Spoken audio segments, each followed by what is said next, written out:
अस्सलाम वालेकुम। बेंगल अब यूट्यूब चैनल पर जावेद शाह नाजरीन तलखुशीरी के साथ हाजिर खिदमत है। नाजरीन, आज हम सूबा सिंध की पीपल्स पार्टी की हुकूमत का जायज़ा लेंगे, कारकर्दगी का जो इन्होंने हुक्मरानी की, इस पे तनकीद और तारीफ दोनों की जाएगी। इस हवाले से हम ये देखते हैं कि कराची में और पूरे सिंध के अंदर पीपल्स पार्टी को बड़े मसाइल का सामना भी करना पड़ा। कोरोना भी आया, इसमें सैलाब आया, करीब देहात तबाह हो गए थे, सफ़े हस्ती से मिट गए थे और आवाम को बड़ी परेशानी दरपेश हो गई थी और वो रोडों पे आ गए थे लोग। यानी कि इस हाल में थे इंटीरियर अंदरून सिंध में जहाँ सैलाब आया था, वो पूरा उनका माल मवेशी और तमाम चीज़ें तबाह हो गई थी और वो नान शबीना को मुताज हो गए थे। और इसके अलावा इंफ्रास्ट्रक्चर जो रोड थी, सड़कें पुल वगैरह सब तबाह हो गई थी। तो बहरहाल बैरूनी इमदाद से भी और पाकिस्तान में अपने ज़राए से भी पीपल्स पार्टी की मौजूदा हुकूमत ने इसमें काफ़ी हद तक रोडों की तामीर, सड़कों की कर दी और जो मफलूकुल हाल लोग हुए थे, जिस सूरत हाल से दो चार थे, उनको इससे निकाला और उनकी माली मदद भी की। इस हवाले से बेनज़ीर इनकम सपोर्ट प्रोग्राम ने उनकी काफ़ी मदद की, उससे उनको माली मदद होती रही। इसके अलावा मकानात तामीर करके हाल ही में उन्होंने दिए हैं काफ़ी इलाकों में। इसके अलावा यानी कि जो देहात की दोबारा तामीर मुकम्मल हो चुकी है और काफ़ी यानी कि जो देहातों तक मेन सड़क से जाने के रास्ते थे वो तक काफ़ी पक्के कर दिए गए। सैलाब की यानी कि जितनी तबाहकारियाँ थी उन पर काफ़ी हद तक पीपल्स पार्टी की हुकूमत ने काबू पाया। उसके अलावा इस ज़िमन में कुछ करप्शन के वाक़यात भी सामने आते रहे कि भाई माल सही जगह पे नहीं पहुंचा, या कि दुकानों में बिक रहा था, या कहीं स्टोर में जमा हो गया था, तो किसी उताक में जमा हो गया था वो डेरे की। तो इस तरह के वाक़यात भी सामने आते रहे। तो मगर बहरहाल इन तमाम तर करप्शन के बावजूद भी पीपल्स पार्टी की हुकूमत ने अपने वोटर को, जो इंटीरियर सिंध में जिसका ज़्यादा महवर है और जहां वो लोग इनको वोट देते हैं पीपल्स पार्टी को, उनकी काफ़ी मदद की है। इस हवाले से इसमें कोई दो राय नहीं।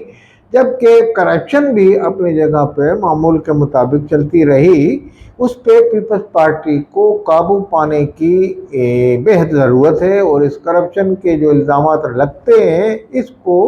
संजीदगी से देखना चाहिए। अपोजिशन की तनकीद को नहीं समझना चाहिए कि अपोजिशन बिला वजह की तनकीद कर रही है। नहीं, जहाँ हकीकत हो तो उस पर फौरी एक्शन लेना चाहिए। और मैं ये देखता हूँ कि मादी में कुछ वाक़यात ऐसे हुए हैं कि मुराद अली शाह तक भी रिपोर्ट पहुँची या बिलावल तक, तो उन्होंने सख्त तरीन एक्शन भी लिया है। इसके अलावा पीपल्स पार्टी ने अपने दौर में, मैं कल ही मुझे इत्तेफाक हुआ, काफ़ी अरसे से ये पब्लिक ट्रांसपोर्ट में सफ़र करने का इत्तेफाक नहीं था,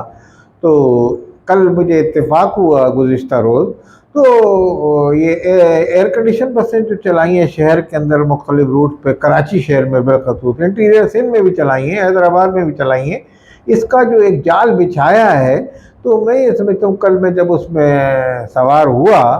और अमली तौर पर मैंने ये देखा कि उस गाड़ी में काफ़ी यानी कि एयर कंडीशन चल रहा था और काफ़ी सहूलत थी। और जो मज़दा शहर में चलती हैं,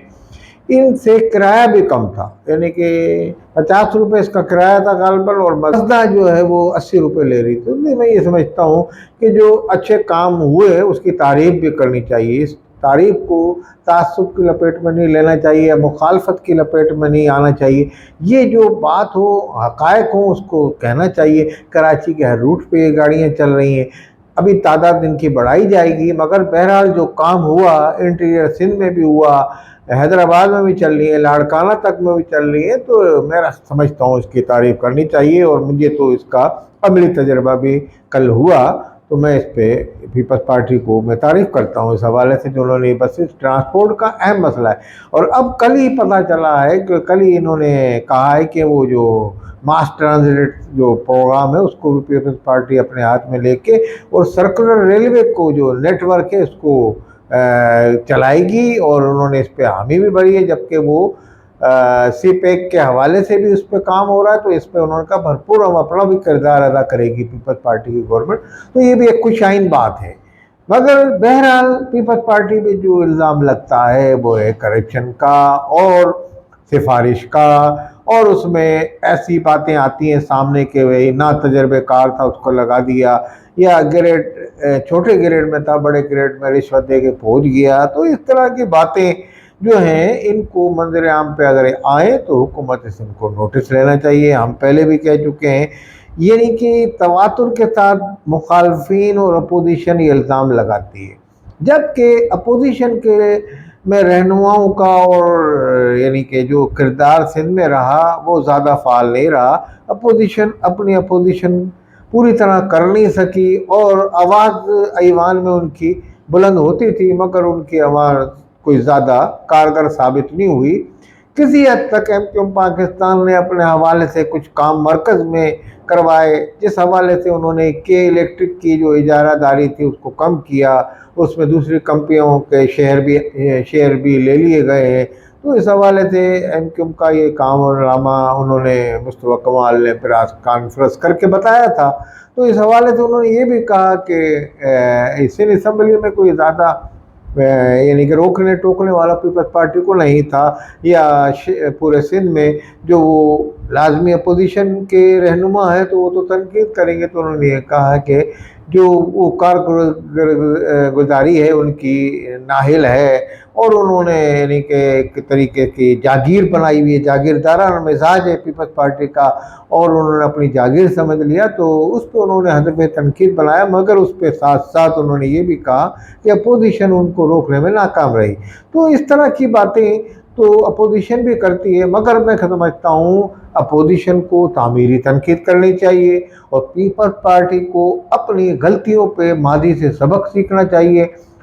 آج ان کے سعید غنی اور شرجیل میمن ان کے یہ کہہ رہے تھے کہ ہم سے غلطیاں ہوئیں تو اس پہ ہم معذرت بھی چاہتے ہیں عوام سے، یا کسی کی ہم نے دل آزاری کی ہو اپنے اقتدار میں رہتے ہوئے، کیونکہ آج سندھ اسمبلی کا میں سمجھتا ہوں آخری دن تھا، اور وزیر اعلیٰ نے کہا کہ آج ہم ایڈوائس بھیج دیں گے گورنر کو کہ اسمبلی کو تحلیل کر دیا جائے اور نگراں حکومت قائم کر دیا۔ نگراں حکومت کے کسی وزیر اعلیٰ کا ابھی تک تعین نہیں ہوا ہے آج کی ڈیٹ تک، آج کی تاریخ تک، مگر بہرحال کوئی نگراں ایک تعین ہو جائے گا کہ لازمی جب یہ تحلیل ہوگی تو یقیناً کچھ نام سندھ میں سامنے آ رہے ہیں۔ اس حوالے سے MQ نے بھی کچھ نام دیے ہوئے ہیں، اور فنکشنل لیگ کے بھی ہیں، اور پیپلز پارٹی کے بھی ہیں، تو اس میں بیوروکریٹ تھے ممتاز علی شاہ، ان کا پچھلے دنوں نام آیا تھا، تو کچھ ایسے ہی MQ کے بھی لوگوں کا، عشرت العباد کا بھی مرکز کی سطح پہ بھی آیا تھا، ہو سکتا ہے صوبہ سندھ کی سطح پہ بھی آ جائے، اور کچھ اسی طریقے سے فنکشنل لیگ نے بھی کچھ نام دیے تھے، مگر بہرحال آج کی ڈیٹ تک فائنل نہیں ہوا، اور ہارون فیملی کے بھی کسی شخص کا نام سامنے آتا ہے۔ تو آج اسمبلی تحلیل کر دی جائے گی، اور جو کچھ کارکردگی تھی سندھ اسمبلی کی، اسمبلی کے تمام اراکین کو اس سے سبق سیکھنا چاہیے اپنی ماضی کی غلطیوں سے، اور آنے والے الیکشن میں اگر جس نے کام کیا ہوا عوام اس کو منتخب کریں گے، اور جس نے کام نہیں کیا ہوگا یہ سب کچھ دودھ کا دودھ پانی کا پانی ہو جائے گا، سامنے آ جائے گا۔ والسلام علیکم ورحمۃ اللہ وبرکاتہ۔